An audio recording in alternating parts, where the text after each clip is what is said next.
Welcome back, office executives. In this particular Excel video, I'll be discussing on a topic that how to autofill uh, dates. So suppose I'm taking July as the month, so 1, 7 and 26. Now if I want to generate, I mean the starting date would be 1/7/26 and it would go all the way across to the December or maybe to the end of the July month. So writing it manually, that is in here I'll be writing 2/7/26 and then 3/7/26. What we can do is that we can use the Excel's field series feature.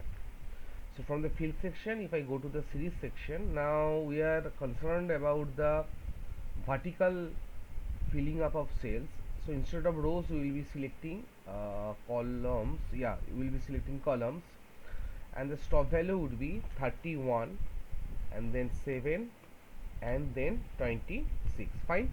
So now if I just select this first option, that is the day, what it will do is that Excel will fill up the date serially from 1 to 31 and there will be no gap in between them.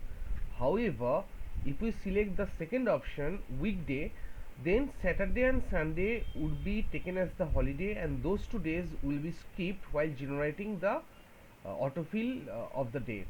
Now if I hit OK, so as I can see that I have a 1, 2, 3, then 4 and 5 is missing.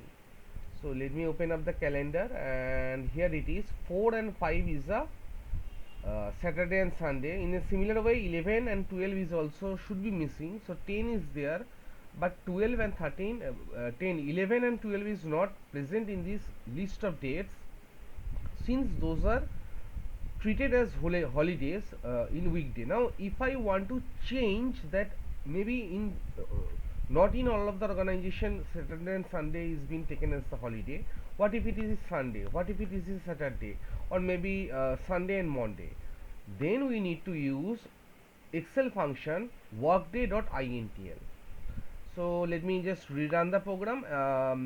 What I'll be assuming is that in this particular autofill of dates, I'll be assuming that Sunday is the holiday, only Sunday. So 1, 7 and 26, enter. Now here I'll be using a function workday.intl. So it would be taking this as the start date and it would increment by 1, comma, and here it is for Saturday and Sunday it is 1, for Sunday, Monday, Monday, Tuesday, Tuesday, Wednesday, and for only Sunday it is 11.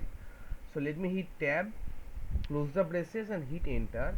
Now as we all know that Excel treats date also as a numeric value, we need to convert it to text and then format it. So I'm converting this numeric value to the text value and I'll be formatting it in the format would be, I want to see in DD, MM and YY format. So let me hit enter. Here it is 2/7/26.